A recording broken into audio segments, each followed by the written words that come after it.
E aí pessoal, tudo bem com vocês?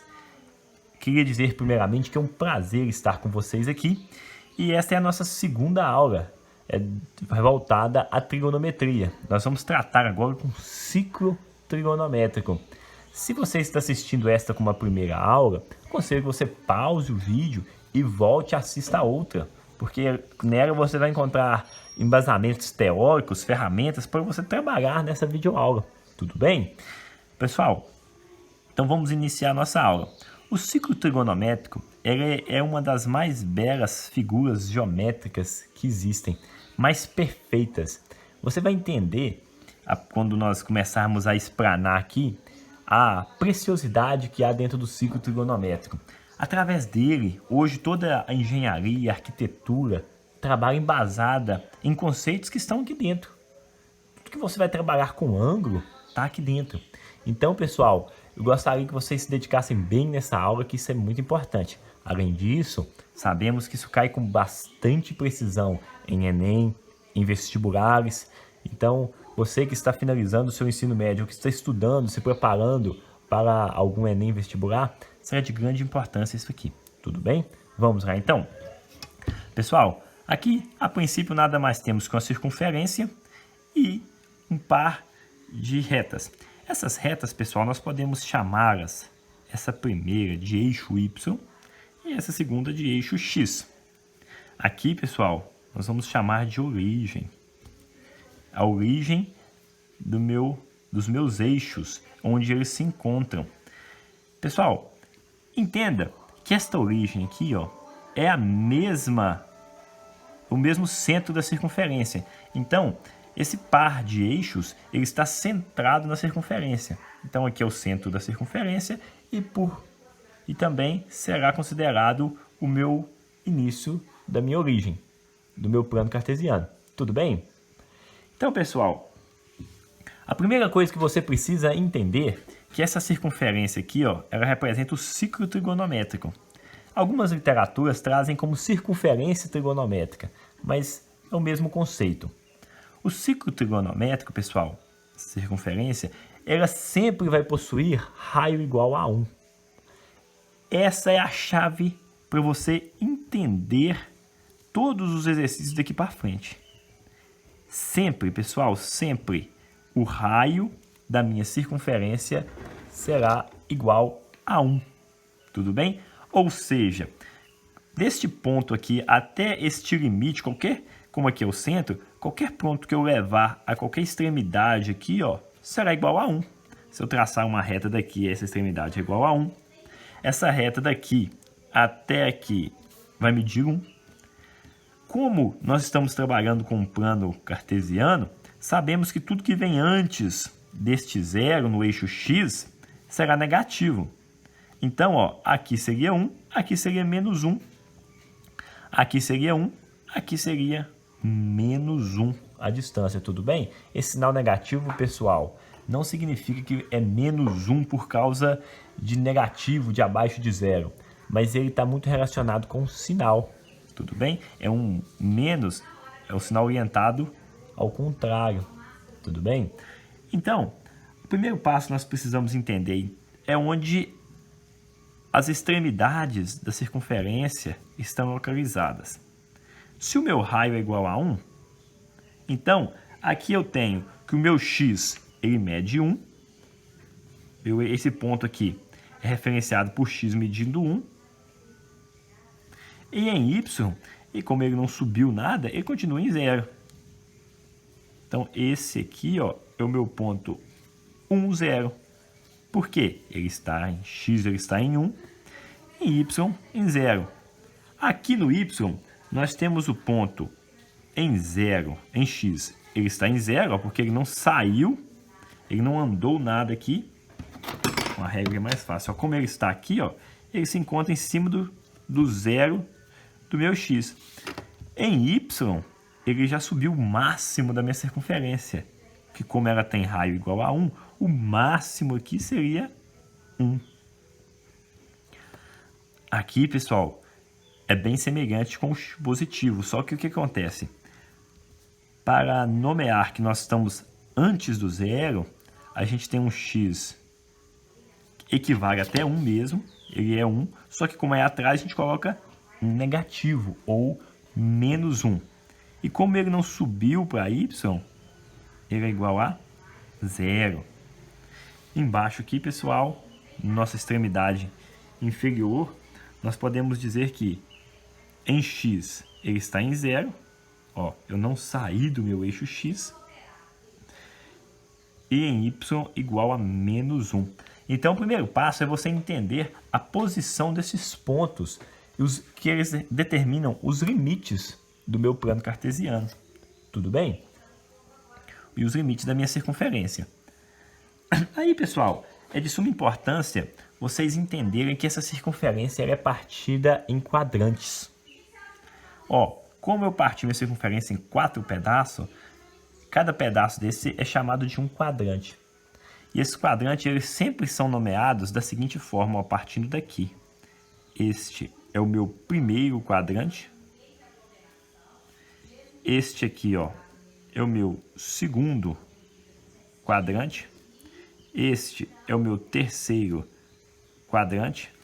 E esse aqui, pessoal, por fim, é o meu quarto quadrante. Sempre nesta ordem. Tudo bem? Então, já dividimos a nossa circunferência em 4 quadrantes. Isso aqui é muito usual no plano cartesiano e na trigonometria também é de suma importância. Aí, pessoal, temos outro ponto interessante aqui, ó, que é questão de ângulos. Se eu pegar um ângulo que ele parte daqui, vem na origem e volta, ele medirá 0. Porque as suas extremidades são iguais. Tudo bem? Ó, ele vem e volta, é o ângulo 0. Aí nós temos também que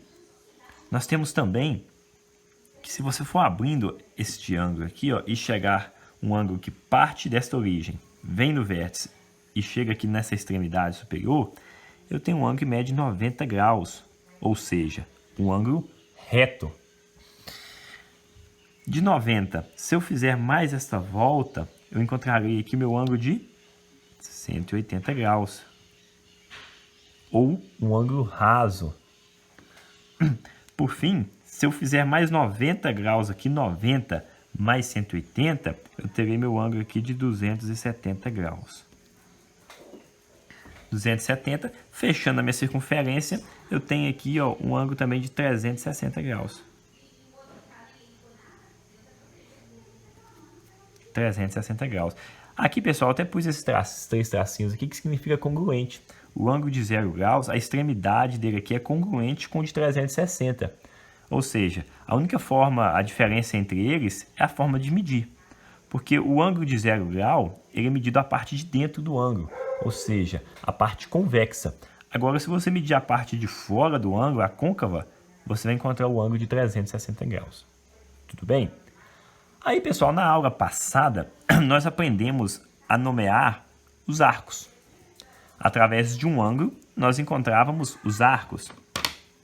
Então, é isso que nós vamos fazer aqui agora.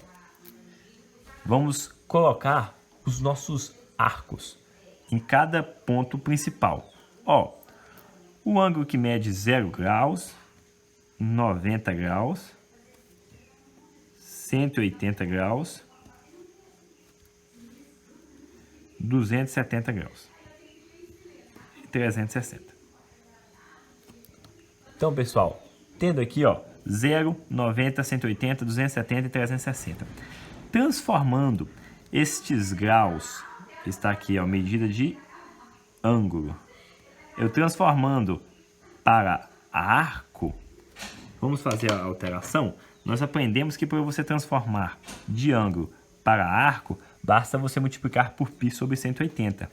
Então, ó, fazendo aqui 0 graus, π sobre 180, nós teremos 0 do mesmo jeito. 0 vezes π, 0, dividido por 180, 0. Então, o meu arco aqui, ó, do ângulo 0, medirá 0 graus. Tudo bem? Se você quiser, o arco, lembrando, pessoal, que ele é dado em radianos. Então, é 0 radianos. 90 multiplicado por π sobre 180, eu posso aqui cortar 1 2, eu vou chegar na resposta de π sobre 2 radianos. Ou seja, a medida de 90 graus é π sobre 2 radianos. Ou seja, aqui eu tenho 0 radiano. Aqui eu tenho π sobre 2 radiano. Ou seja, essa medida de arco aqui, ó, esse trecho aqui, esse perímetro do meu arco é igual a π sobre 2 radiano. Se eu continuar fazendo aqui as minhas contas, o 180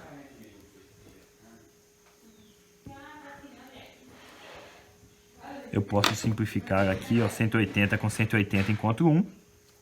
Então eu tenho 180 é igual a π radiano.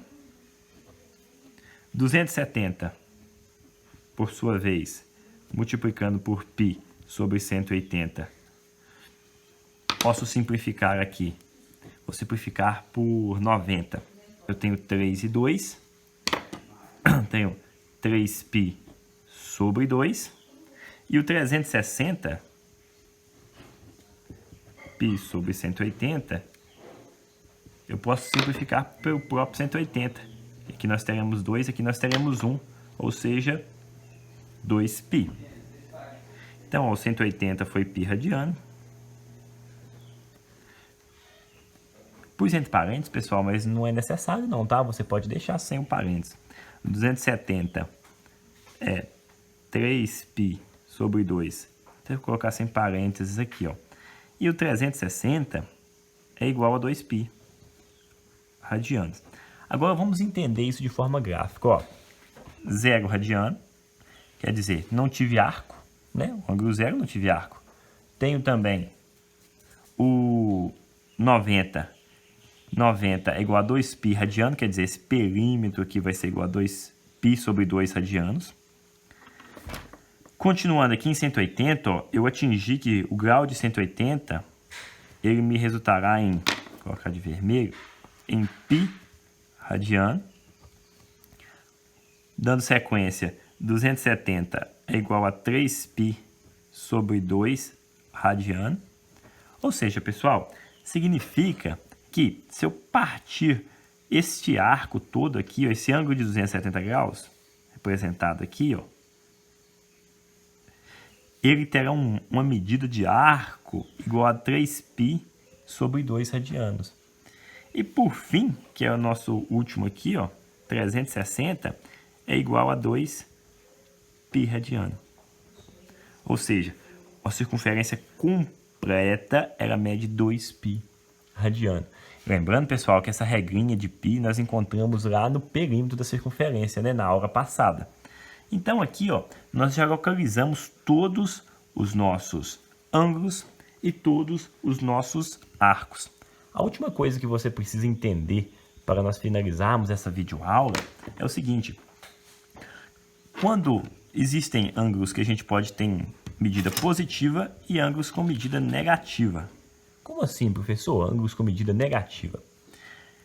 A orientação positiva ou negativa, ela vai se dar pelo simples fato da posição inicial do meu ângulo. Ou seja, eu pegando um ângulo da forma que nós costumamos medir, eu tenho aqui, ó, o meu ângulo, sempre partindo do meu zero, sempre adotamos que aqui é o sinal de mais. Tudo que partimos medindo aqui, o meu ângulo é positivo. Sempre que a gente mede ao contrário, o meu ângulo é negativo. Essa adotação de sinais aqui, pessoal, é muito comum na física. Sempre adotamos, né, anti-horário positivo e horário negativo. Isso é possível ver aí em momento fletor, em braço de alavanca. Tudo bem? Então, pessoal, o que significa isso? Exemplo, o ângulo de 30 graus. O ângulo de 30 graus ele não está positivo, então significa que eu vou estar medindo ele aqui, ó. Ele parte daqui e vai estar em aproximadamente aqui, ó. Meu ângulo de 30 graus. Agora, então, esse é o nosso ângulo de 30 graus. O ângulo de 30 graus, por sua vez, ele produziu um arco. Que para mim descobrir esse arco, basta multiplicar 30 por 180 π sobre 180, né? Estou transferindo de ângulo para arco, simplificando aqui, ó, eu posso simplificar por 1 e aqui por 6, eu tenho π sobre 6 radianos. Ou seja, o meu ângulo de 30 graus produziu um arco de π sobre 6 radianos. Perceba que o meu ângulo positivo me produziu um arco positivo. Fazendo isso de forma negativa, ó, imagine comigo o ângulo de menos 45 graus. Aí você pergunta, professor, eu nunca vi um ângulo de menos 45. A gente vai medir para dentro? Como é que funciona isso? Muito simples. Adotando o sinal aqui, quando te falo um ângulo de menos 45, você não vai medir aqui. Você vai medir partindo do quarto quadrante.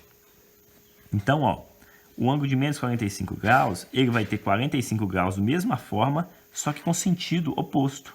Ou seja, ele vai partir aqui, ó. O meu quarto quadrante ao meio. Então, aqui eu tenho, ó, o ângulo de 45 graus negativo. Aqui, pessoal, graficamente nem é necessário você colocar um negativo. Estou colocando aqui só para ilustrar mesmo para vocês. Então, ó, 30 graus ele é positivo. Opa, vou medir acima do meu zero. 30 graus ou qualquer número é negativo, eu sempre adoto o sinal contrário ao meu zero. Sendo assim, ó, posso também transformar isso aqui em radiano. Menos 45 para radiano, basta multiplicar aqui, ó, π sobre 180. Eu tenho aqui, posso simplificar 45 por π. Simplificando aqui primeiramente posso simplificar aqui por 3. Por 3 eu teria 15 e teria 60. Agora eu vou simplificar por 15.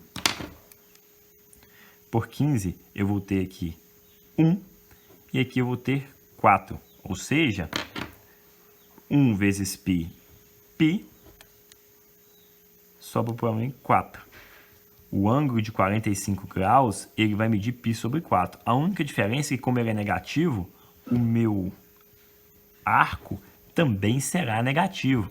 Então, eu tenho aqui, ó, menos π sobre 4 radianos. Perceba, pessoal, que sempre que o ângulo é positivo, o arco também é. Sempre que ele é negativo, o mesmo também é. Ele vai seguindo sempre o sinal.